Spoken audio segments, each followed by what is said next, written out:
تبارك الذي نزل الفرقان على عبده ليكون للعالمين نذيرا۔ اسلامی تاریخ۔ حضرت حلیمہ سعدیہ کے گھر میں برکتیں۔ عرب میں سخت قحط پڑا ہوا تھا۔ قبیلہ بنو سعد کی عورتیں بچوں کی پرورش کے لیے مکہ مکرمہ آئی ہوئی تھیں۔ انہی میں سے حلیمہ سعدیہ بھی تھیں، جو اپنے شوہر حارث بن عبد العزیٰ کے ساتھ دبلی پتلی سواری پر آئی تھیں۔ تقریباً ساری عورتیں مکہ کے مالدار گھرانے کے بچے لے چکی تھیں۔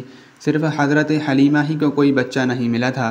ان کو معلوم ہوا کہ عبد المطلب کا پوتا محمد بن عبداللہ ابھی موجود ہے، مگر یتیم ہیں، اور ساری عورتوں نے ان کی یتیمی کو دیکھ کر چھوڑ دیا کہ جب ان کے والد ہی زندہ نہیں تو پھر پوری اجرت ملنے کی امید بھی نہیں ہے۔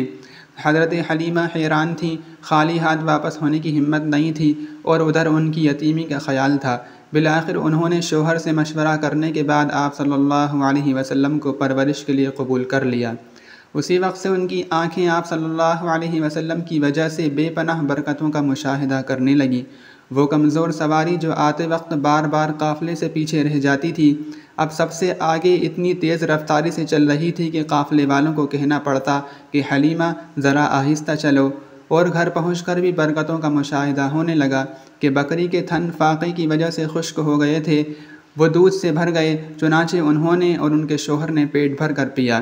اس کے بعد حضرت حلیمہ روزانہ آپ صلی اللہ علیہ وسلم کی وجہ سے برکتوں کو دیکھتی رہتی تھی۔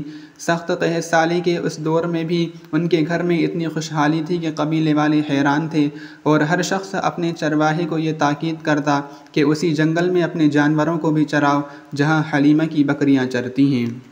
تبارك الذي نزل الفرقان على عبده ليكون للعالمين نذيرا۔